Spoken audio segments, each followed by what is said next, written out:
በስመ አብ ወወልድ ወመንፈስ ቅዱስ አሐዱ አምላክ አሜን።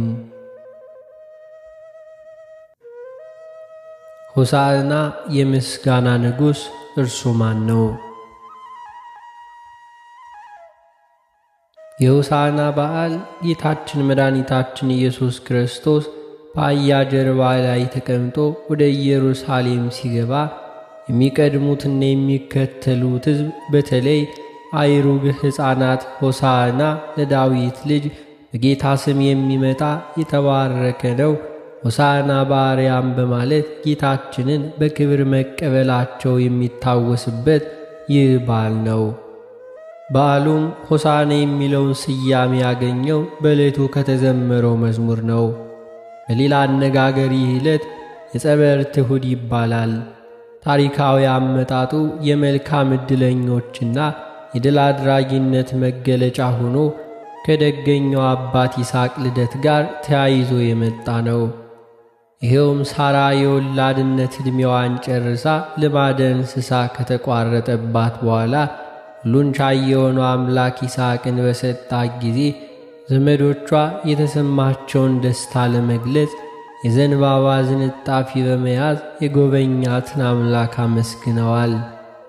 እስራኤል ከአስከፊው የግብፃውያን አገዛዝ ተላቃ ባሕረ ኤርትራን በደረቅ ሲሻገሩ የተሰማቸውን እጥፍ ድርብ ደስታ በገለጡ ጊዜ እንዲሁ ዮዲት የተባለች ንግሥተ እስራኤል ሆሎፎርኒስ የተባለ አላዊ ንጉሥን ድል ባደረገች ጊዜ ቤተ እስራኤል እንደ ሰንደቅ ዓላማ የዘንባባ ዝንጣፊ በመያዝ አደባባይ ወጥተው የተሰማቸውን ደስታ ገልጸዋል።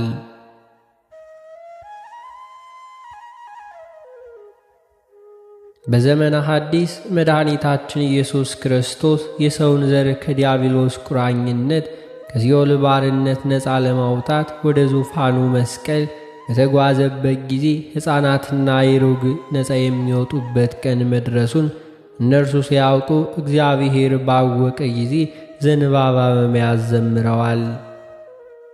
እስራኤል ዘንባባ በመያዝ እንዳመሰገኑት እኛም እስራኤል ዘነፍስ ዕለቱን ዘንባባ በግንባራችን እንዲሁ በማሰር በዓሉን በየዓመቱ እያስታወስን እናከብራለን።